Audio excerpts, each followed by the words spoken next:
And we're recording across all. You are live. Happy Friday, everybody. It is Cody from the Brew and Orange podcast. Hope you all had a great, productive, safe, healthy work week. And I hope you're all doing what it is that makes you happy on this Friday night. I hope you're enjoying a local craft beer, wherever it is you may be watching and listening from. We've got Instagram Live down here. I got YouTube right in front of me. We're on Anchor as well. And like we do every Friday, we got Justin with us. Going on, guys. JB_ the Tampa Sports Guy on Instagram. Make sure you go click the follow button on that. We got another good show for you today. Lots to talk about. Bolts, Rays, Bucs, Gators. Bulls, we're gonna talk about a little bit of everything. I am wearing Bulls for one more week. We are a week away. Well, tomorrow when we wake up, we'll be 1 week away from Gator football. So you'll start seeing the Gator stuff coming out. But I just want to support the local USF Bulls as they go on the road to Notre Dame this weekend. So we'll talk about that in a little bit as well. And at the end of the show, like always, like we started last week, we're gonna end up doing some picks this week. And actually, we might want to reminisce on last week and see how our picks went. For sure. We'll take a look at that as well. So here we go. So like we do on every Brew and Orange podcast, let's go ahead and start off with the brew. I didn't really get out to go grab a whole bunch of stuff. I'll tell you what I had this week. I've had some really good beers this week, especially last night. But tonight we're going to drink Coppertail Hop Skull Series number 3, right? Number 3. So Instagram Live, check that out. Cool, awesome can art, as you've already seen. Yes, but I don't mind drinking this beer here multiple times. This is one of my favorite hazy IPAs that are out right now. Max Odeon at Coppertail. So go out and get that. It's in a 4-pack. It's an IPA, American IPA. Go out to Coppertail and get that beer. Try their food. Their new menu is great. Him and I went a couple weekends ago. Last week. Had the waffle fries, the pulled pork. Go out to Coppertail. Try the new menu. Try the beers out there. Dope spot, for real. It's the most Tampa spot you can get. So again, absolutely. Coppertail Hop Skull number 3. Here we go. 10%. So tread lightly. 10%. We got 2 tenors coming right now. So that's why we're only drinking halves. So go ahead and find us both on Untapped. I'm on there at Cody Brickner or on Brew and Orange. You can find me. I've already done this one. I gave this one a 4. I gave all the Hop Skulls a 4. They're very drinkable, very good. Don't let the 10% fool you. It will weigh on you. It is a heavy beer. Don't drink them too much. Don't drink too many of them. But the problem is they taste so good and they're so smooth and crispy and refreshing. You can drink tons of them. Yeah, you want to. You will. You watch on Instagram. You're going to want to drink a lot of these. So you want to. So let's pour up. Here we go. Again, cheers to everybody on this Friday. You know, football has been kind of it's been in full force. They warned us during the pandemic that we would come to a time where we would have a lot of sports after not having any sports. And we have now crossed that threshold. We now have a lot of sports on TV. I watched a lot of golf today. Mickelson and Tiger both missed the cut in the U.S. Open. Well, that was a little unfortunate. Yeah. Because Tiger played well a couple tournaments ago. Mickelson is always good at wing foot, and he just couldn't cut it yesterday. Well, the thing is, those are 2 guys right there that even if they're not playing well, they still bring viewers that just want to watch them play. Well, Mickelson is their legend. You know what I mean? So it's bad for the game of golf when these guys don't make the cuts like that. So there's a lot of these young new guys who are busting onto the scene, and I suggest everyone, if you're not watching golf, there's a lot of young people out there right now. Yeah, Colin Morikawa just won a tournament not too long ago. Man, the dude is so fun to watch, super aggressive. That's enough golf talk. Justin knows I love me some golf, so if you don't, that's something you don't know about me. So let's go ahead. Look at that color, everyone on Instagram Live. The opaque. It's citrusy. It's got a little hoppiness, but it is. What's this one? 10% right here. 10%. Cheers, everybody. Happy Friday. And thanks to everyone who's watching on Instagram, YouTube, listening on Anchor or Spotify, wherever this is. We greatly appreciate that. This is episode number 21, man. Can you believe that? 21, man. You know, it just started as something, you know, that you wanted to do as fun. You know, you invited me on, and we've been going strong every Friday ever since. And it's something I look forward to every Friday. I have fun. Talking sports and drinking beer.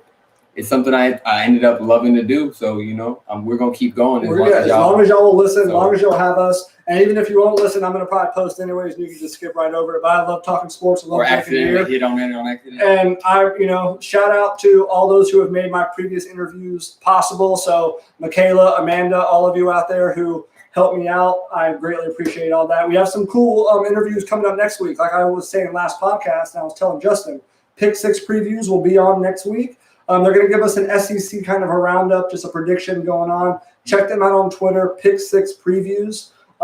So the beer we just had, that was Hop Skull Coppertail. Number three. So let me just tell you a couple of beers I had this week, just so we can recap on all my beer for people out there to know what kind of stuff I'm drinking. And if you're ever interested, go on Untapped at Brew and Orange. 735 posts. You're going to be able to see the beers I've drank, what I've given them. Those are my opinions. Find out for yourself. Yep. So I had a Juicy Haze from Crooked Stave Brewery. They're from Colorado. Okay. It's a New England style IPA. I drank this last night. I gave it a 4. And it has 495 ratings, which makes me think it may be a little new. Mm-hmm. But so 3.89 across almost 500 ratings. That's a Crooked Stave Juicy Hazy IPA. It was phenomenal. And I've got all these beers that we're talking about. I got them from the ABC on Del Mabry. The one down towards Northdale? Yep, in the Northdale Mabry. Yep. So Justin, tell me about a beer you had this week. So last night, actually, watching the Lightning game, I was drinking Three Daughters Brewery Florida Orange IPA. I've never even had that one. It turned out to be pretty good, man. It's a 6.9. It's real citrusy. It has a strong orange flavor, but not too overpowering to where you wouldn't want to drink it. But for the most part, it was good. I give it a solid 3.5. It was good. Oh, you said what? 3.5? I give it a 3.5. Okay, so. Judging by our scales, I'm always a 0.2 above him. So that's a 3. You gave it a 3.2. All right, 3.5. Okay, I may end up around a 3.75, 4, or maybe around you with a 3.5. I'd love to get my hands on that. Yeah. Another one I had tonight. I was at IBG International Beer Garden out in Lutz, Land Lakes area, off of 54 out there. Awesome pizza out there. Go see our girl Crystal. She's working. She's a waitress out there. She'll treat you right. IBG is awesome. They're wearing the mask. They're social distancing. They got live bands playing. It's a great little location. It's over by the Glory Days out in Lutz, Land Lakes area. I had over there a Palm City Hazy-Fi New England style IPA. It was awesome. Where's that from? That is from Palm City Brewing. Okay. Palm City Brewery out in Fort Myers. Hazy-Fi New England style IPA, 6.5% ABV. Has 2,700 check-ins for a global rating of 3.94. It's a very good beer. So that's consistent. Yep. So don't just take my word for it. Take the 2,700 other people who have taken that beer, and that's a delicious beer. And tonight before the show, Justin and I tried a Distilled Brewery Haze of the Dead Hazy Double IPA. Yep. This is part of their Deadhead IPA series. The can art that we have on that is always so cool. Check out my Instagram, and I'll probably post a picture of it. You'll be able to check it out. That beer was great. I gave it what did I give? I gave it a 4. You gave it 4.25. Oh, you're right. I gave it a 4.25. That is how drinkable, delicious, citrusy. I'm going to go get some tomorrow before the golf course because that beer that's an outdoors beer. It's not as dark as this. It was a little, beer I'm talking about, the Still Deadhead Hazy, is a little bit lighter than that. It's a 8.5. It drinks like a 6.5. Oh yeah, and it was delicious. I gave it a 4. There you go. And going right along Once with what again, we said, we're about 0.25 apart every time.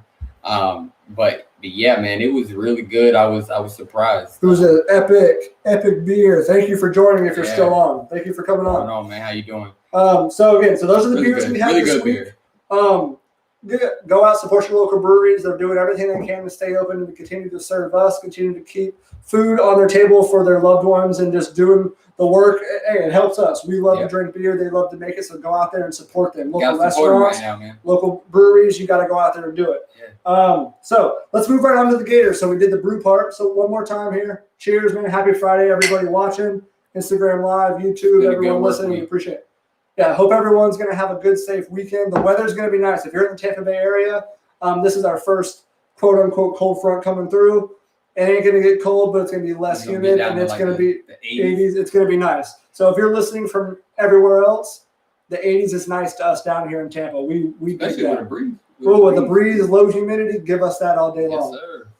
So, and shout out to my wife and my little sister. They're all out in Savannah, Georgia right now doing the bachelorette party. Y'all stay safe, have fun. I know y'all are out there having a good time and drink some good breweries out there. They were at Moon River Brewery today. Yeah. It's actually haunted. And we watched it on Ghost Adventures, and my wife and then went to Savannah, and she put that as part of their like little scavenger hunt. So they went to Moon River Brewery. If you're ever, I've never been. I'm jealous I'm not getting to experience it, but I feel like that's something me and my future wife would not do. Yeah, well, we not about going to the haunted places. Haunted brewery. And, haunted brewery. I mean, Prohibition was a violent, deadly time back then. I'm okay. So. I'm okay. Hey, send me some beer. I'll drink your beer, but I'm not going in there. Okay. Yeah. Cheers, Moon River Brewery. Good luck with your ghosts. Yeah. So here we go. Let's move on to the orange part. That's the Gator part. Brewing orange. Here we go. So we talked last week that the NFL players for the Gators, they had the fourth most active players on the NFL rosters, only behind Ohio State, Alabama, and LSU. So don't let any of these Miami fans, they're living in the past. Georgia fans, they're living in the past. Florida State. Yeah. Florida is pumping out talent right now. And you know what? And they're on the defensive side of the ball. But now, remember, those 4 wide receivers got drafted, all made the 53-man rosters. Absolutely. And they all contributed one way or another. Remember, Swain had a onside kick recovery that helped to seal that game. Yep. But C.J. Henderson won Rookie of the Year. Rookie of the Week. And C.J.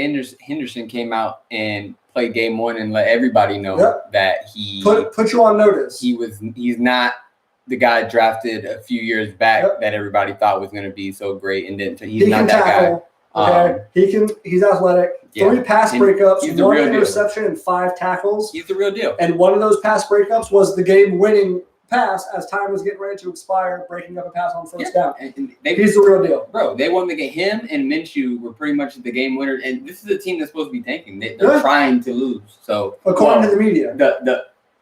The front office is trying to lose. The players are never going to try to lose. I can guarantee you that. But the front office is trying to let go of everybody. They were trading people. They were releasing people on waivers, all-pro running backs. That's how the Bucs end up with Fournette. But, hey, we'll get into that later. So week 1 of football is official as of tomorrow. We will be only 6 days away. Look, the team did a walkthrough. They're going to have 17,000 fans. I thought it was really cool to see Strickland do the walkthrough with the team. They're going to pump in a lot of noise. Remember, the Swamp is revered for a reason. It's one of the loudest stadiums in the country, and opposing teams and fans know that when you come there, you're going to hear some noise. And Florida's going to make sure you hear it. They're going to not just 17,000 fans, but they're going to throw some noise in on top of it, I think. Oh yeah, you got to keep that. You got to keep that home field advantage. You got to. I mean, shoot. If there ain't no noise, then we might as well be playing at a neutral field. But here's the thing. I mean, like last week, USF played. They played at home in front of no fans. No fans.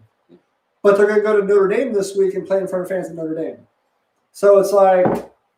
I don't think it was really one of those things where I'm sure they had a choice. Oh yeah, well Notre Dame allowed fans. So they were just more. Well, remember last week I broke the news. I don't know if you saw the podcast. Right before the podcast, about 7 p.m., I got a text message from the USF Athletic ticket sales because I'm a student and a staff member at USF. Okay. Because remember, before the first 2 home games, there's no fans. However, the Bucs. For USF. Oh, and for same. USF. Because Tampa Bay Sports Authority runs Ray J, and they're kind of making that final decision for Bucs and USF. However, starting that second week of October, they're having fans. Well, more reason why USF needs their own field too. 100%. By the way, you can make that own decision yourself. Yeah, you can make that decision yourself, and you have a home. You're not playing at a pro state. You know what I mean? It's just college atmosphere is so different than pro. You need a college-built stadium. You need the fans. You need the stadium, something you can call your own, something that the fans are outside tailgating. And I feel like college stadiums are more like their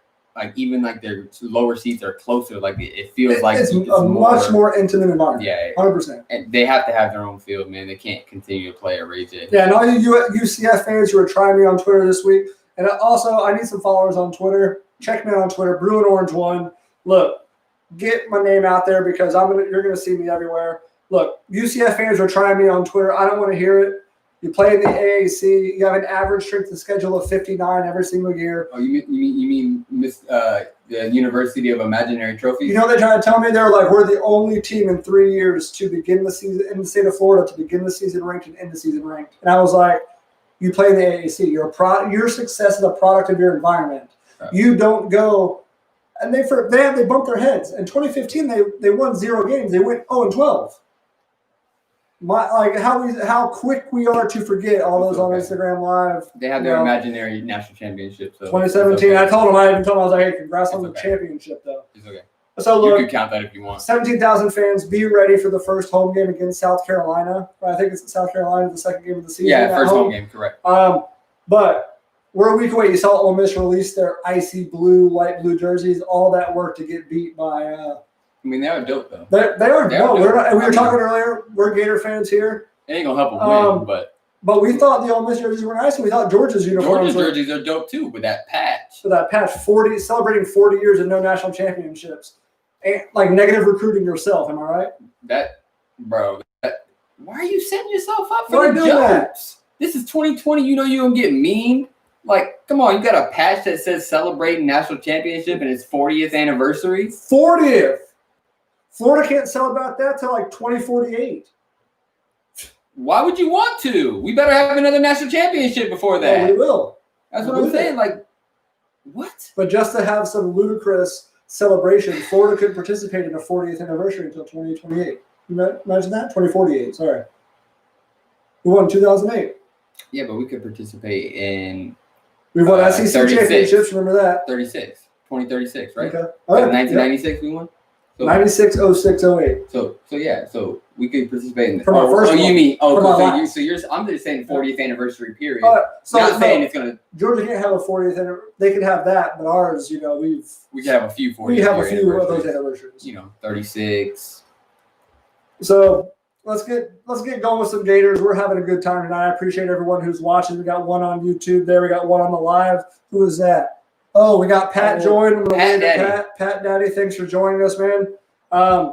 So let's move on to some more Gator stuff. So lately, the Gators have been doing these individual position group interviews. Grantham and Brewster over the last 2 weeks. And we had Christian Robinson, the linebacker coach, on yesterday. Okay. Man, is he just spoiled with riches right now? What's the saying? What is it?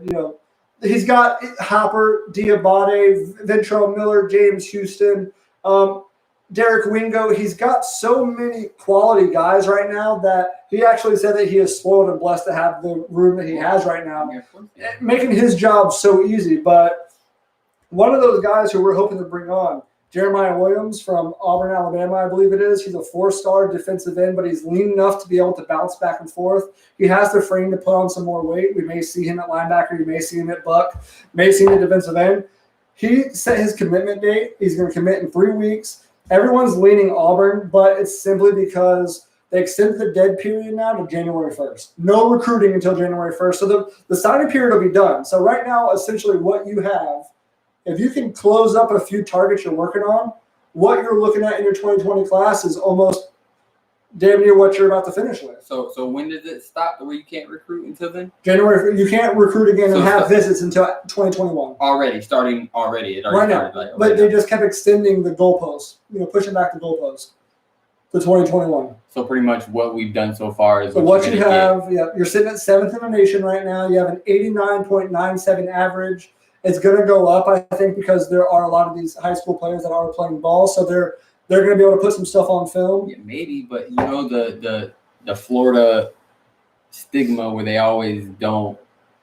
Anybody that's going to be committed to us, they're not going to bump them up that much, bro. That's why last podcast I talked about that Bama bump is real. We also heard the Georgia 2-1-2. Georgia bump is real. Come on, but Georgia just had that mass the increase that happened with all their players compared to Florida. And like I said, Tutton's got a crystal ball to Alabama now. So Florida really is sitting with their class right now. There's a lot of guys who've shut it down. Justice Boone, that dude is going to be a star for us. Ohio State came knocking late. Remember when Tutton's, when he decommitted, they came after Justice Boone. And Justice Boone said, I am all Florida. He's a 4-star defensive end. He's going to be a star. And remember, right now the depth that Florida is bringing in on the defensive line and at linebacker, at safety, this is some of the better recruiting that Florida has seen. And I know that we always get someone in and we boost the expectations. We add another level to the roof every single time. Mullen has upgraded the talent, but we need to win the battles. Like right now with Xavier, with Sori out of IMG outside linebacker, he's 64 in the nation in the composite. fifth outside linebacker, 11th in the state of Florida, 11th player overall. That right there will tell you where Florida sits optically to a recruit. Well, and this is Christian Robinson's chance. Again, he lands his guy every year. He got Diabate, he got Hopper. Those are all top 100 guys. We got coming in at the linebacker position. We're going to have – we get defensive guys. We do, bro. We get defense. Yep. Listen, man. We get guys. I see one position, like always, that we lack at, and we don't get the guy that, and it's running back position. Yep. We get the receivers. We get, even if we don't get the top linemen, we recruit okay linemen, and we make them into really good linemen. We have a really good offensive line coach, I think. We do. He doesn't recruit, but he develops. And he develops. That's what I'm saying. You get a 3-star, and he might end up playing like a 4 or 5-star because of the development. Well, hey, look what just happened in the NFL with all these 5-star offensive line that Georgia just put out.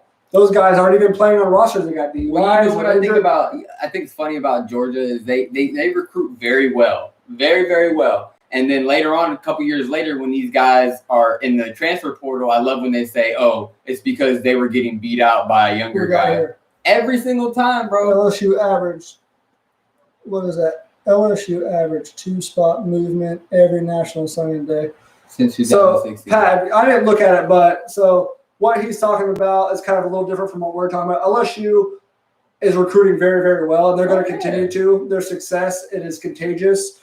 Their brand is very contagious. Yeah, and Orgeron and players like him. Like we just said, out of the 53-man rosters, the rankings were Alabama, Ohio State, LSU, and Florida.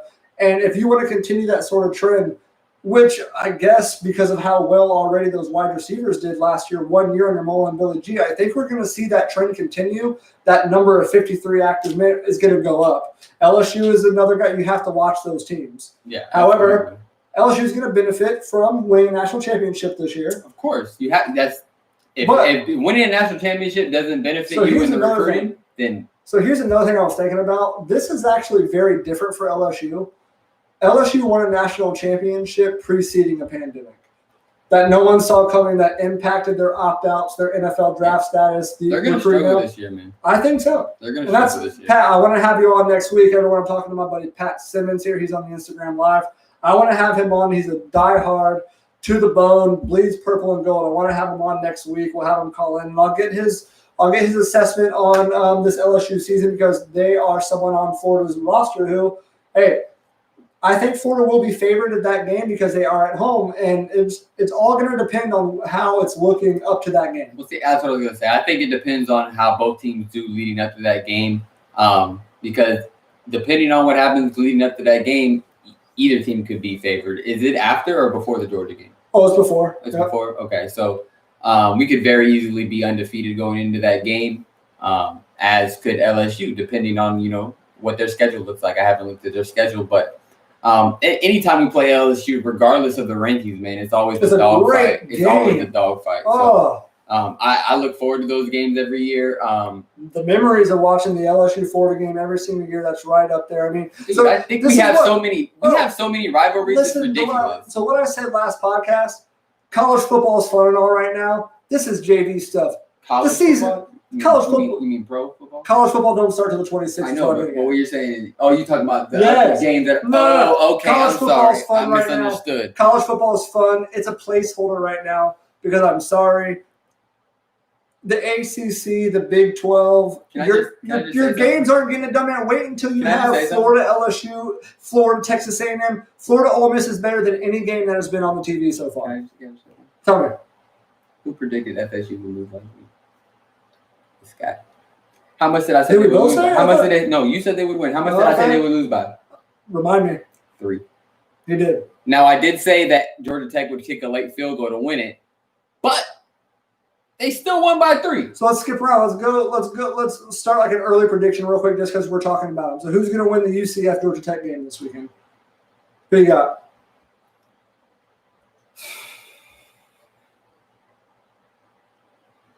Wait, UCF Georgia Tech plays this weekend. They're playing out of conference games? Yeah.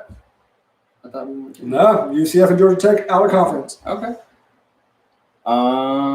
Let's see. This is not Patrick. Let's see. Oh, he wants to join live. View. All right, so we're getting right now. Pat Simmons is coming live right on now. the Instagram. He's You're coming not live going on to be the able to see Instagram. him on here, but But you'll be able to hear him. you'll be able to hear him. We got the mic right here. What's up, Pat Simmons, my main man? How you doing, sir? What's going on? Not much, man. So everyone, we got Pat Simmons is my main man. AKA Pat Daddy. Yep, right here on the Instagram live. Hey, if you ever want to join the live, this is the good way to do it. So this is experimental. We've never had this happen before, but we got someone dropping it on the podcast. Hey, Pat, tell me what's up with LSU right now. Wait. There we go. Looking good. I got you, man. You looking good, Pat. So, as some of you may know, one of our recruits hosted a bunch of 5-star recruits on his own recruiting trip this past weekend, including the number 1 recruit in the country. Okay. Everything seems to have gone well. Am I connected? No, you're right, man. You're good. Wait, there we go. Sorry, I'm getting all these notifications. There we are. Come on, Pat, be ready. Yeah, so I mean, things are looking good. So every year we kind of come into the top 10 recruiting class towards the tail end, but always finish in the top 5, which is a big jump for us. Where are you currently ranked? Huh? Where are you currently ranked?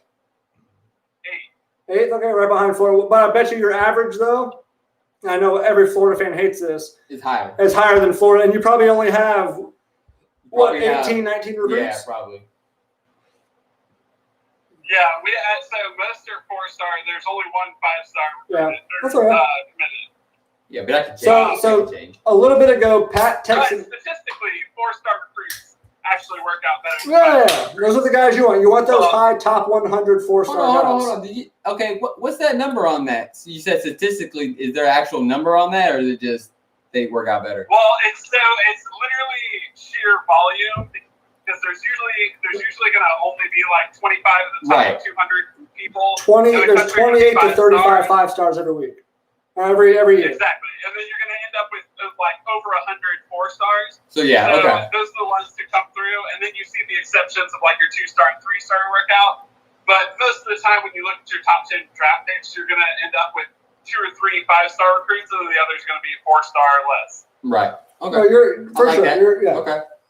Those are the guys you wanted to know. Which Those are the usually guys. works out in favor for So- teams that just have one really good player. So Pat texted me a couple weeks ago. I wanted to follow up with him on this. Tristan Lehman, he's training at LSU, man. Y'all gonna get a mauler at the offensive line with Tristan Lay. Yeah, well, as a school that no matter how much we pass it, we still depend on the run. Yep. Offensive line has always been the best thing. I mean, we're seeing dudes like Lloyd Cushenberry moving up in the next level and becoming a starter who was an undrafted free agent or a late round pick.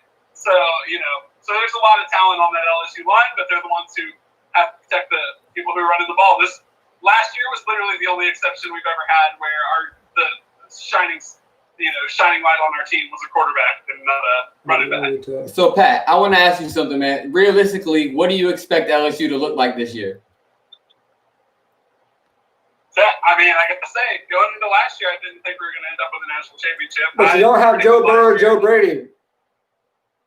So, yeah, that's going to be definitely like a big hit for us. But I'm telling you, everything. So, there's like this big trend of rooting for Miles Brennan because he's been the dude who's putting the work, and he was committed.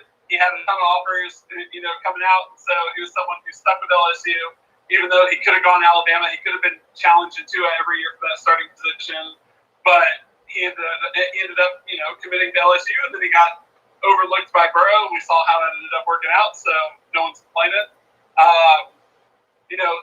Losing Chase is a big thing on offense. So will he opt back in or no? Or is he done? Huh? He's not opting back in like the defensive lineman, though, right? No, it doesn't appear like that. He's a top 5 pick, pretty much locked. So it's going to be hard to convince him to come back. But we definitely have talents at wide receiver. I mean, Oh, absolutely. Yeah. The talent on the page, the talent composition you're going to be up there with the Ohio States and Alabamas every single time in terms of talent composition. It's just a matter of I think did you lose the crucial pieces that are going to stop you from beating the Alabamas and the Auburns and the Floridas like you did last year? I don't know, because the thing is we have a stud. We still have a stud on each side of the line. We still, so right now, we have Eric Gilbert, number 1 tight end in the country. He's looking. Dude, what's that guy like 6'7"? What Eric Gilbert's like 6'7"? That guy can play tight end, wide receiver, defensive end. Yeah. Oh, he's literally Calvin Johnson, just playing tight end. So, ladies and gentlemen, I'm gonna cut Pat off for a moment. We're pouring another Coppertail Hop Skull right here. This is our taste strong intermission. This is the intermission beer here. We're 30 minutes in, so thanks everyone who's joined. Pat, thanks so much for joining us, man. So good to see you. This is my best friend Pat, man. He lives in Atlanta, so I don't get to see him all the time. These conversations are stuff we would have had over just a regular text message or a phone call, but now we get to have them with whoever wants to also partake and listen. So this is freaking this is cool, man. Absolutely. So Pat, tell me what do I think it's gonna be an exciting season. But you and I had talked about it personally about all the players opting out and stuff this year. If you're a lock first round pick, there is absolutely no reason that you should be playing this season. What are you gonna? You're gonna win a hyphenated Heisman, an asterisk national championship. So wait a minute. So tell me why you think there's going to be an asterisk on this national championship when every team has the same kind of options. The players have, they can opt out. Like Kyle Pitts is going to be a first rounder, and he said just yesterday on a meeting that there was never one doubt that nobody was opting out on Florida's team. Is it because Florida sees themselves as they can capitalize off of this time? They can win this year? Is that why? I mean, you could be taking advantage of the fact that you have schools like LSU, you have schools like Alabama, you have the whole Pac-12. I mean, so Big Ten's coming back though. Big Ten's coming back though. But Pac-12 is kind of irrelevant, aren't they? Yeah, Pac-12 is irrelevant. So whether Pac-12 comes back or not, no one really cares. I think the Big Ten coming back though is huge. Yeah, it's huge. You never know. No, man. Like that, the Bro. Big Ten's coming back. That's a big thing. But one of those schools is going to sneak in anyways if there wasn't one, and they would if there were 3 SEC. So let me tell you, I have on here. Pat, let me ask you. Ohio State is going to play at an 8-game season? Right? Is it? Right, 8 games? Ohio State? Yeah. So they're going to play an 8-game season, but they're playing Rutgers and one other bottom feeder. I'm sorry, but what if a LSU or a Florida limps in and they only lose 1 game and come into a national championship? I'm sorry, but give me that 10-game SEC schedule for the eye test. Ohio State picked up Rutgers. But you're talking about Ohio State. It doesn't matter about the eye test with Ohio State. If they go 8-0, it's Ohio State. SEC schools, pretty much. It's Ohio State. I mean, it's going to be real hard for there to be a situation where there's not 2 SEC schools in the 14 playoffs. Who are the 2 SEC teams you see?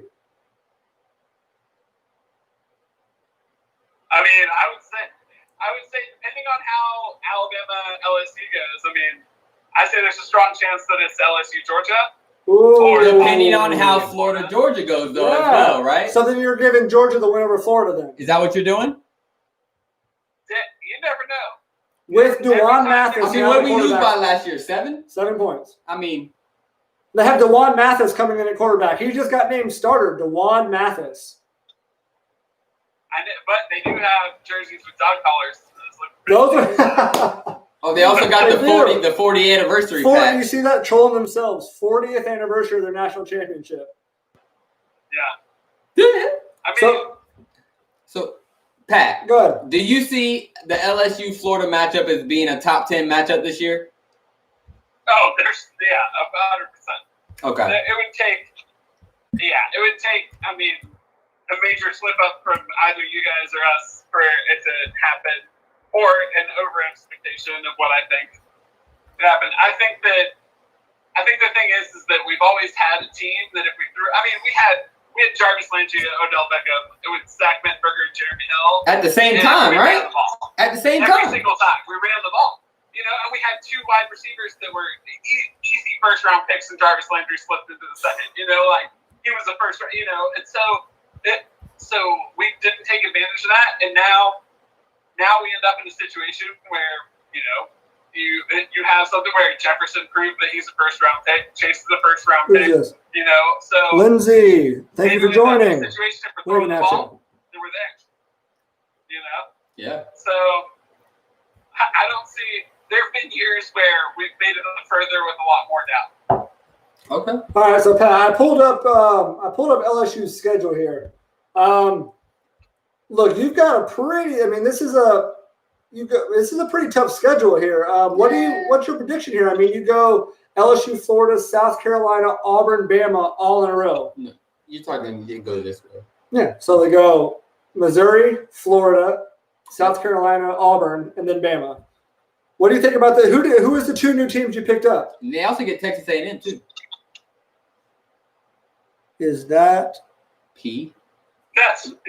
Who is Lindsay? No, Lindsay, that is beer. That is a Copperhead IPA. Hop Skull. Is she talking about you, Pat? Who is this?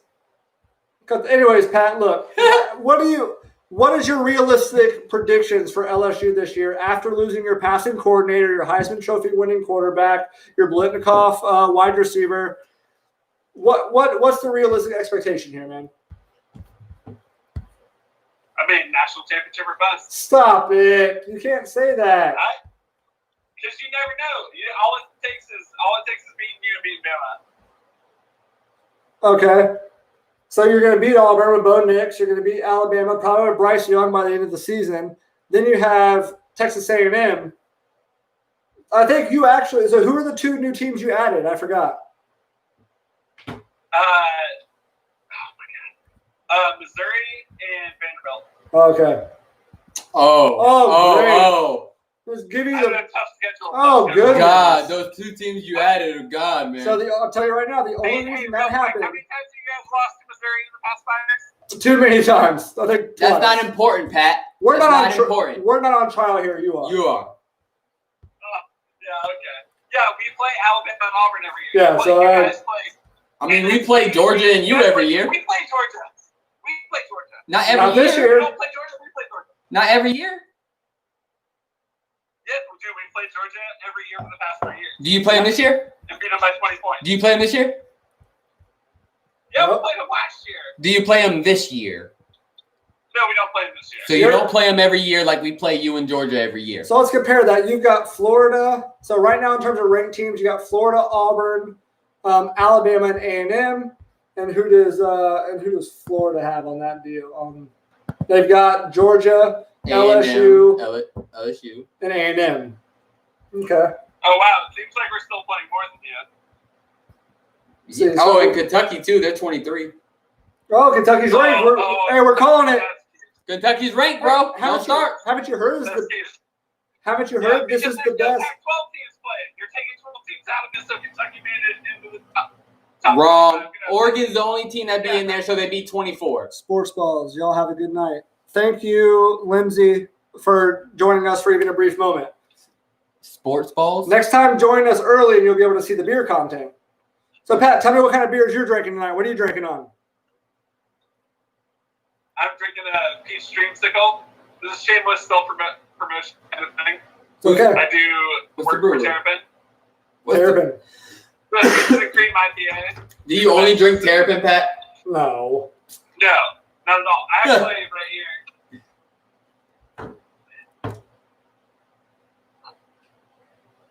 Who else we got? We got Webb. Right here, I showed this to my good friend Cody the other night. Thanks for coming in, man. Thank everyone for showing up. Oh, he keeps flaunting it. Everybody, if you're not seeing the Instagram live right now, he's got the Homestyle Triple IPA. Homestyle is fantastic. This is the last one of my 4, so I'm not. It's the beer that got me hooked. Pat Simmons put me on Homestyle a very long time ago, He got me hooked on the hazy IPAs. I've never looked back since, and Pat knows that. I'm addicted, man. Look at the haziness of this bad boy. I love it. I have to home style hits home for me because I'm from Tennessee. They're from Nashville. I'm a big Titans fan. My dad played at Vanderbilt. That's where my parents met. When we go out there, we go to college football games, pro football games, and Bearded Iris. So Bearded Iris, I'm always man. happy to support them Pat, for sure. Pat, I wanted to ask you, man. So just last night, the Bolts into the Stanley Cup Finals. What do you think about that, man? You're to be a honest, Tampa native. I consider this year a sham because the Stop it! Are you gonna say that with every sport? They allow less teams, you know. So. But every team is under the same Whoa, hold circumstances. on. What team in the Eastern Conference wasn't playing that should have been playing? Yeah, I'm not talking about Eastern Conference. I'm talking about the Senators they would have had the third best record in the Eastern Conference, but they ended up with the 8th best record in the West. So they ended up not in the playoffs. The Nashville the Predators. Classic. Okay, so that's on the West though. Though. We're on the East. I mean, Nashville's technically on the East. Yeah, but you're in the Western Conference. Oh, no, I'm not worried about that. Of course, I always root for the Lightning because, Good. that's the only team that really brought me into hockey. Right, but what I'm asking you is, do you think the Lightning pull it off, or do you think Dallas gets them? I don't know. Dude, I will tell you this. Every time I've rooted against Dallas, they have won. So I feel like saying out loud that I want the Lightning to win is going to hurt them. Yeah. But I always want Dallas to lose. They touched the Prince of Wales trophy last night. They agreed on it. No superstitions here. The Lightning are ready to take it over. No, they're ready to go, man. We're covered. As long as Point is good and ready to play, I think we're good. All right. Well, gentlemen, it's always a pleasure to talk to y'all. Yes, sir. For me to put the child to bed. Absolutely. Hey, thanks for coming on, dude. Hey, it's great to talk to y'all. Absolutely. I'll see y'all around. So everyone, that was my main best friend. That's my boy Pat Simmons, man. He's gonna be back on to talk more LSU, especially when we get closer to the LSU game. He's gonna be back. So look, this has been such a fun podcast. Let's move on, man. We're freestyling right now. I love it. I hope everyone's having a good time. Thanks everyone who joined us. YouTube TV, Instagram Live. Thanks everyone who came on. Want to get into some Tampa? Let's do it. So let's get some Tampa. Wait, hold on. There's a couple more college things. I'm sorry. Don't mess with my head like that. So Gator fans, if you're out there, Trask and Pitts were named to the first team All-SEC. Trask is the first quarterback in Gator history since Tim Tebow to be named. Oh, I thought you two were about freshmen. to say in history. No. Only first team All-SEC. Trask was named in Pitts. Those are the guys that we expect the most out of. What do you think? Yeah, absolutely. I mean, they're the veterans on the team, especially on the offense. So I absolutely expect Trask and Pitts to have big years. I absolutely expect Trask and Pitts to be one of the main reasons we do what we do this year. If they're not one of the main reasons, we're not going to do what we want them to do this year. So that's pretty much how we live and die. Those two guys right there on the offensive side are bread and butter. Pitts has to be huge this year, and if he's not, then it's going to take a lot of stepping up from other people. Yes, we got someone else joined. I appreciate you coming on. Let me wave at you real quick. So, like he was just saying, I mean, Pitts is going to be a key cog in this offense. Huge. Even if he is not catching passes every single, because we saw what happened last year between Swain, Jefferson, Hammond, Grimes. They spread the ball out. But there's a little less competition this year for Pitts. So, I'm saying they may double team Pitts, and that's going to leave guys open like your Grimes, your Copelands. So let me get to the second team All-SEC, and you tell me what you think. We're going to look through first, second, and third for the Florida, and you're going to tell me what maybe you would shift around. So like we just said, first team was Kyle Pitts and Kyle Trask. Second team is Ventrell Miller, Marco Wilson, and Kyrie Elam. And your third team, where's my spot? Carter.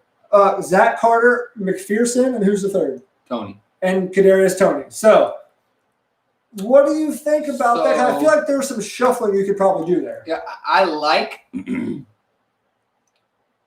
Okay, so the two guys that are the first team, I like those. They're not moving anywhere. I think Elam could go on the first team, and I think Tony could go on the second team. Okay. So I'm saying Miller and Wilson stay on the second team, and you add Tony to it. You add Elam to the first team with Trask and Pitts, and then you leave Carter and McPherson as the third team. So here's what I'm going to say. Tony, to me, stays on the third. I want Carter on second. He had 30 total tackles, 10 solo, 4.5 sacks, a forced fumble. I want Carter because I also feel like when you make these lists, you have to project out a little bit. And I feel like Carter's projection is going to be a little better than Tony's. You know Tony's going to be one of the main targets at the wide receiver position this year. I think He's got the experience. He's got to. If he can stay healthy, dude, I'm telling you, I don't care. Yeah, Dan Mullen says he moves a little too side to side too much, doesn't go forward. But Tony busts big plays. I've watched it time and time again. He did. He kept us in the Alabama game, and he kept us in the Kentucky game. And he won the Tennessee game, didn't he? Yeah. A couple years back, I'm pretty sure.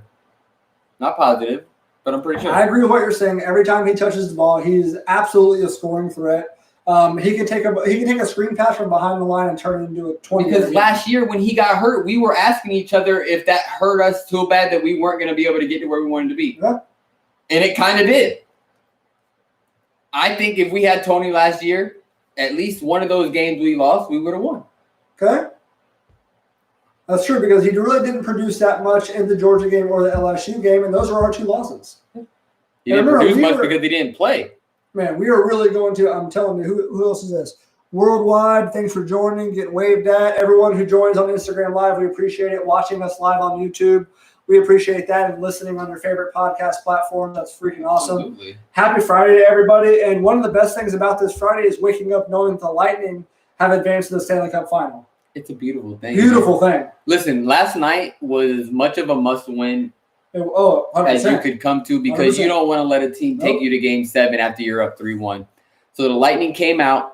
Ironlitter scored an early goal, but the Lightning responded. Lightning responded just like they needed to. While injured, while guys limited, they're really and we really controlled the game because if you looked at the shots on goal all game, we were very much far and away leading on shots on goal all game long. We were having opportunities. We just couldn't put it in the net. This whole series, it never felt like we were completely out of it. Every game was close. If you looked at shots on goals, power play, the Lightning were always face-offs won. Hits. The Lightning were always at the top of those categories.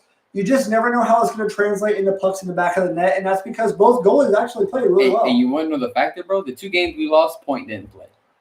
So, Point, like you just said, that's a fact, y'all. We're 0-2 last series, and Point didn't play. So, there's no time to get healthy. No. Are you worried at all right now? 1 day off. And, you know, you may think, yeah, it's worrisome because there's no time to rest up. There's no time to heal up. But at the same time, at this point, everybody's banged up. Everybody's got injuries. Everybody's sore. Everybody's hurting. You got to get out there and you got to grind. And you got to take this home right now, man. You got 4 more wins that you got to get. 4 more wins that you got to get. Let's go. So you got to suck it up, get out there, and grind. That's all there is to it, man. You listen. If you're able to play, you got to get out there and play. If you can't, we don't need anybody out there so hurt that they're a liability. So a little bit about their team. I did do just a little bit of research for you about the Dallas Stars because I'm interested to see who the opponent is. They're a grinder. They score some goals. They've got 2 guys with 9 goals. And that's compared with the Lightning. We also have 2 guys with 9 goals right now. Who do you think are our 2 9-goal guys right now? I'm going to say Hedman. Yep. And I'm going to say – I'm not going to say what everybody thinks and say Point because I don't think it's Point. Is it Point? It's Point. Okay. Yeah. Because I was thinking like maybe Sorelli or Killorn. Yep. I was thinking one of those guys. But okay. Point both have 9 goals right now. That makes sense. They have their 2 guys. I mean, it's not the guys you think. Tyler Seguin's not one of their top goal scorers right now. So they've scored some goals. They have some. They have more guys with 8 goals than we do. Which means they have some guys playing out of their heads and we have our top guys playing like they should be. So it's more likely that their guys playing out of their heads are going to cool off. Their guys are going to regress to the mean. Our guys are going to step up, especially if we can get Point healthy. So if you watch the game, I know you did, and all those, if y'all watch the game, you'll notice Point wasn't exactly hustling every single time. He wasn't exactly, but when 21 is on the ice, it makes you do different things, and that's why he was on there limited or not. Absolutely, man. Absolutely. And also, Dallas hasn't played the best goalie of the league yet. They've been scoring goals, but they haven't faced Vasi yet. So Vasi has a .931 save percentage compared to their goalie with a .920. Vasi has faced more goals. We've played tougher opponents. We just got done playing Columbus, Boston, and I already forgot who we just New York Islanders. Those were productive offenses that they just got through. Columbus, a scrappy team. It feels like every team we played was one of those scrappy teams that we're going to have to grind it out with. And we did that. And Dallas is no different. Dallas is the same type of team. The Islanders, and I cannot believe how different the Islanders, Blue Jackets, and Bruins, how opposite those games have been. Remember, we had the 8-goal game, 5 overtimes with the Bruins. I mean, it's just a wild series. It's been a wild 3 series to watch. Was it 5 overtimes with the Bruins or the Blue Jackets? I think it was Blue Jackets, you're right. Yeah. Either way, man. Listen, we've only lost one game that went in overtime this year. Only once. And that was one game that Point didn't play. So you can say what you want. The Lightning, I think they're ready. I think they're out here to make a statement. I don't agree with Pat in saying there's an asterisk next to it. I don't agree with that, man. Everyone's under the same circumstances right now. But same bubble happening right now. And to say that some teams aren't in it, if you come to the Eastern side, every team that was good was in it. So it's not our fault that the Capitals lost. Well, and Boston's that Pittsburgh lost. It's not our fault. It's not the Lightning's fault that the Boston goalie went home. Vasi could have easily just as likely have gone home at the same time. So there is no asterisk because every team is now being held under the same standard, under the same roof, the same bubble. I think that like we were talking with the Rays, and we're about to get to the Rays right now. We were talking right now, is there an asterisk for the Rays? And we know that they're a low-budget team, the third lowest capital. It would be so Rays-like to win the World Series in a year where they can put an asterisk next to it. Where having depth and quality talent is the most important thing you can have for your baseball team right now. And a team right now, the Rays are 33-18. 8 games left, 3.5 games up. Bro, I'll tell you one thing. If the Rays win the World Series, won't nobody be able to tell me nothing about no asterisk. Because if you ask me, I don't care who got the ring. Look it up in the stats. I don't care. Don't tell me nothing about no asterisk. Everybody had a chance to play the 60 Absolutely games. not. I don't care. And every team went into this all the injuries we've had. Come on, get out of here. So that reminds me. Let me see. Yandy is still coming along slow. He did play catch, but there's no timetable for his return. Meadows, Justin let me know that's 4 to 6 weeks for Meadows. So that's going to be unless we make a deep run in the playoffs. He's out this year. You're not seeing Meadows again. Choi's out for the year. Choi's out. Yep. So they did clinch that playoff berth. That was a really cool Tampa moment last night. The Rays clinched the playoff berth. And then the Lightning clinched the Stanley Cup Finals. Yeah. What a great time to be a Tampa sports fan. What a great time to start the Bruin Orange podcast. And I'm so freaking excited that we did this. Absolutely. This is so cool. Whether it's one listener or 100 people view this by the end, I'm appreciative of everyone who comes on. But let's do one more. We got one more thing. Let's talk about the Bucs coming up, and then we're going to do predictions. Yeah, and the Bucs, they stumbled week 1. So and everybody knew if you're a real Bucs fan, and anybody around the league knew that drawing the Saints in New Orleans week 1 without OTAs, without the preseason, it was going to be tough with Brady new to the team. With Fournette new to the team, with a lot of new pieces, it was going to be a tough game 1. With a new quarterback comes a new offense. There was going to be some growing pains. And we both predicted that the Bucs would win. I think that was a little bit of homer in us. That's okay. So they stumbled a little bit. Brady threw 2 picks. We turned the ball over 3 times, and that's really 17 points off the turnovers. That's why we lost the game was the turnovers, and that's going to get fixed. I promise you, Brady's not going to do that all year. Down against Bridgewater and the Carolina Panthers. Remember, the Panthers were in the same boat as the Bucs, where they replaced their starting quarterback, but they don't have the talent on the out, or they don't have the defense. Let me tell you, the Bucs defense played stout. I loved Sunday. Watching Mike Evans, Winfield in the not Mike Evans. Sorry, Mike Thomas for the Saints. One of the best receivers in the league. 3 catches for 17 yards. Well, Kamara had 1.3 yards to carry. Yeah, and he scored a couple of touchdowns, but he didn't get off that well. No. There was a couple plays where they had Kamara in fantasy, you weren't happy about it. Absolutely not. Hell no. And don't be surprised if the Bucs come out and straight up smack Carolina this week. Don't be surprised. I'm not saying they're going to, But I would not be surprised if Tampa just straight out comes out and smacks them this What week. do you think about the Bucs' first touchdown under Brady being a QB sneak? You see that coming? Oh, he got humped. He got pumped. He did. He was real. He was I love pumped. seeing that. I was so Did you hear him? Because reassuring. there was to not a see lot of that. noise. Because remember, we had heard and we talked about Brady's the Bucs quarterback. It really came to fruition. It really came to life. Seeing him come out. That's awesome. Well, I was just telling Justin this. You passed for more yards than the Saints. You ran for more yards. You should have won that game. The turnovers game. lost us that game. And that's okay. We're going to clean that up. Like I said. And I even said before we even made the predictions, I told Cody, I said, it's going to take us a couple games to gel on offense. So don't be surprised. Lower your expectations, fans. I was like, don't be surprised if they come out the first couple weeks and don't look great. That goes for the Gators fans next week. Lower those expectations. Expect a slow start. Yeah. I don't think Trask is going to come out and throw a bunch of interceptions, but I don't think Mullen's going to come out and make him sling the ball around either. I think we're going to steady dose of our running backs. You're going to see a lot of Pierce, a lot of Lingard. You're going to see a lot of screens. Yeah. You're going to see a lot of stuff that builds the confidence of Trask. And they may start opening up next second week half. about Florida, Ole Miss. They may start opening up next week. Not next week. They may start opening up the playbook late in the game. If it's close, if it's not close, I don't see any reason to stop the ground game. But if it's close, you might hit a little play action after you've been running all day. That's something you could probably look forward to. But yeah, let's go ahead and get into some predictions real quick. Okay, hang on. Let's go back to last week. Let me get something real quick.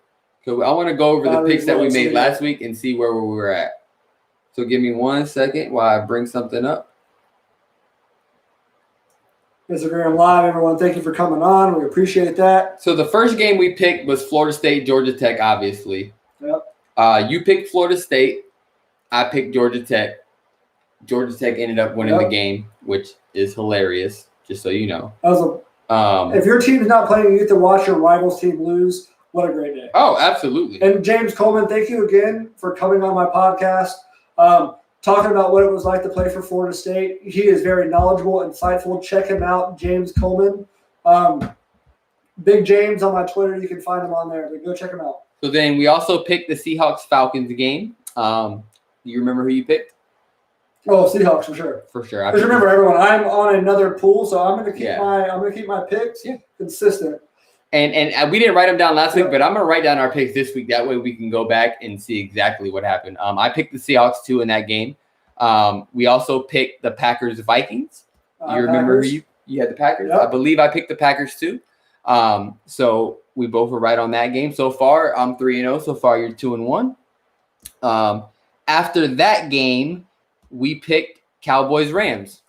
I had Cowboys. I had the Rams. Yep. And so another thing, the Cowboys didn't look great. They did not. No, that was that's going to cause some conversation for the rest of the season. Of course, because the Cowboys always get talked. So remember, I know that we're trying to wrap this up, but they did say that it is almost a foregone conclusion. You start the season 0-2, you don't really make the playoffs. You don't make the playoffs. But now I think that may be a little different with the expanded playoffs this year. So it could be. It could be. Definitely.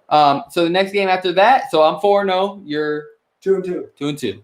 Steelers, Giants. I think we both picked the Steelers on that one. Got that. Obviously. Titans, Broncos. I think we both picked the Titans on that one. Got that. So I went undefeated, 6-0. My boy Cody went 4-2. So J _ the Tampa Sports guy. He got it. Wins week 1. And I will tell you, I went 8-6 total in my pool that I'm in. Okay. 8-6 total. Not terrible, but you could do a lot better. That's with your Monday or your Thursday, Sunday, Monday kind of all incorporated. And of course, I will print that out, and we'll come back next week, and I'll go over my picks. And that way, you can all see because they're placed in the Wednesday before the first Thursday game starts. So let's get into some predictions for this week because we only got a few more minutes left.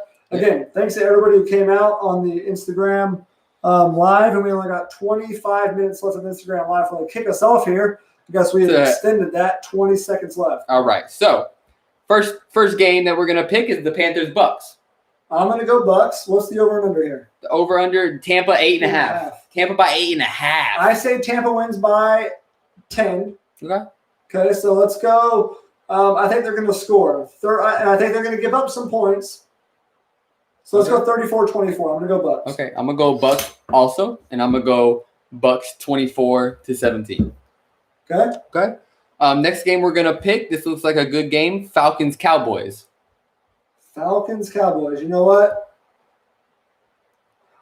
I would pick the Cowboys, America's team, Dak Prescott. Let me get the Falcons this week. Okay. What do you think the score is gonna be? What's the over and under here? -4 Cowboys. So Cowboys by 4. So at home, let me get the Falcons by 3. So I'm going to go like a 27-24. Okay. I like the Cowboys at home. Okay. And I'm gonna take them by 3 also. I'm not gonna give a exact score, but I like them by 3. So the last game that we're gonna pick, last 2 games, Sunday night game and Monday night game, we're gonna go Patriots Seahawks. Patriots Seahawks. I'm going Seahawks. Okay. Because I think that the Seahawks can do way more than what the Cam Newton Patriots are going to be able to do. Absolutely. I think it's an upset. Yeah. I think it's an upset. The Patriots win. Huge upset. Upset. Sure. And I think the Seahawks are going to take that game. And I think it's going to be different than most people think. I think the Seahawks take it by 17. I think it's going to be 35-18. So Seahawks 35. Okay. 35, I like it a little bit more of a lower scoring. What's the over and under there? 3.5. 3.5 Seahawks. But I think the Seahawks are going to be able, because they're just more experienced. Yeah. They're a better team. I think they're going to be able to take that. 27-14 maybe. I don't think the Patriots get to do too much. Okay. Last game we're going to predict is Saints Raiders, and then after we predict this, if you want to predict any other college games, we can do that. Pull that up. I'm going to go Saints. Saints. Yep. Obviously, I'm gonna go Saints as well. Okay. And I think the Saints actually probably blow them out. It's Saints by 6 is the and who's home? Raiders are Raiders. home. So the Saints are predicted to win by a touchdown away. I think the Saints cover that. I think the Saints win by 10 probably. I think it's probably a 21-10 game, something like that. So. I think the Saints defense is really good, and Derek Carr is going to struggle. So let's see about any good. A couple decent college games. We're going to try to keep it as local as possible because, like I said, college football does not start till the SEC comes out next weekend. Yeah, for sure. So let's go ahead. USF Notre Dame. Does USF have a chance? I don't think they do. Okay. And Notre Dame is 23.5-point favorites. I don't think they're going to cover that, but I think no. if this game was next year or the year after, we'd be singing a different tune because I think the coach is going to come in and make a change at USF. But first year for the new coach, I don't see USF winning this game. I actually see Notre Dame probably winning by about 17. Okay, so here's what I've been thinking about all week. There are times when you're a team like USF that you can actually lose and still win. Yeah, absolutely. This is going to be one of those games for optics purposes on national TV. What is this? That's on USA tomorrow at 2:30, USF Notre Dame. This could be the thing where they're going to lose by 14, I think. They're going to maybe 17. But I think they're going to play well enough to catch the eye of those who are watching the game, of those national pundits, that kind of thing. Because I think Jeff Scott is going to bring a very disciplined team in. Yeah. And like he said, you don't have to play pretty to win a game. No. And honestly, if USF ends this game close and they lose by like 3 or 6, or if they win, that could be a huge deal for the rest of their season, the way they come into games feeling about themselves. Because also, you keep this game under that 23.5 line, that's a win. Under 23.5, if you keep this game under a 14 line, I think that's a win. Absolutely. Because remember, not every team is out there putting the film out on tape right now. They're not getting watched. This is USF's chance. This is a cool game. Remember, this substituted the Texas series. Yeah. And they're going to play Notre Dame for the next 2 years after this. This is really cool. I'm proud to work and go to school at USF, born and raised a Gator fan, but cool to see Tampa getting a chance to go out there and kind of show their their product. Yeah, absolutely. I wanted to also look at, so let's see. We have UCF, Georgia Tech. We already did that one, didn't we? No, what did we? What? Yeah, we did. We both had. I said UCF. I said Georgia Tech. So he's got UCF beating Georgia Tech. I got Georgia Tech winning that game. Jeff Sims, remember, Jeff Sims was committed to FSU. Decommitted from FSU, wins to Georgia Tech. So I know that stings seeing Jeff Sims out there dominating. All right, what you think about Miami, Louisville? Ooh, number 17 Louisville, versus 18. You know what? I know that Florida has gone back and forth with Miami all year about this, that, and the other. Miami seems to have had some sort of offseason, that they looked better in that first game than I thought, even though it was UAB. Give me Miami on the road because I want to have one where I don't look ridiculous if they were to win. I like Louisville. You like Louisville? Okay. Plain and And simple. you're not the only one. I heard a bunch of guys on 620 today. I can't remember if it was Ron Arian or who it was. They picked Louisville as well. I'm gonna go Miami. Miami don't show up for big games. It's proven. Derek King now has like 20 games in a row where he's run and thrown for a touchdown, so I think he keeps that going. I think that's probably the last game we're going to predict. The college. Much on you, yeah.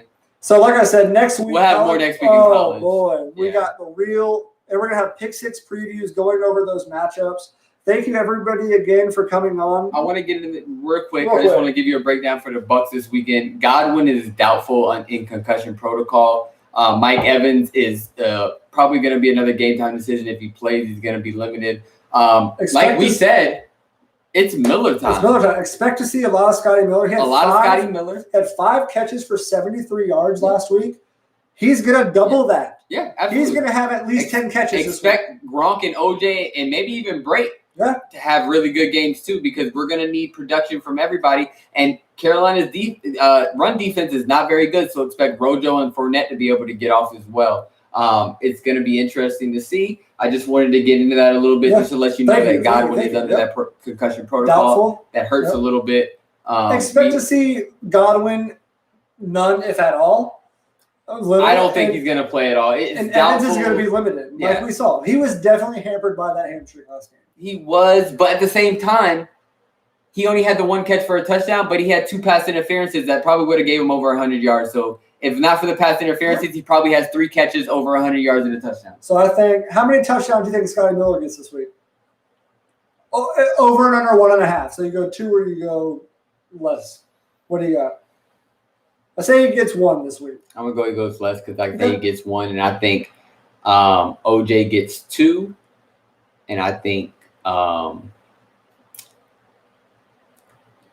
might get 1, but we'll see because he looked real slow on the field. He was kind of lagging. He was just kind of laboring. To be expected, he missed all last year, and then no OTAs, no training camp, no, you know what I mean? So the fact that he was able to transition his body into football shape in that shorter period of time is absolutely. And they held him in the block a lot because, like we said, Donovan Smith is trash. So let's hope we get a better game from Donovan Smith. We're going to hope that there's more communication between receivers and Brady.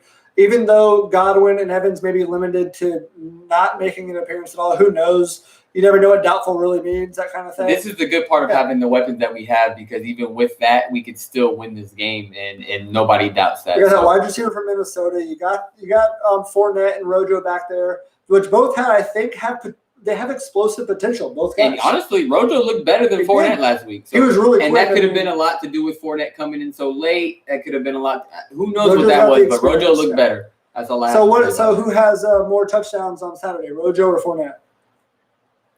I think it's Fournette.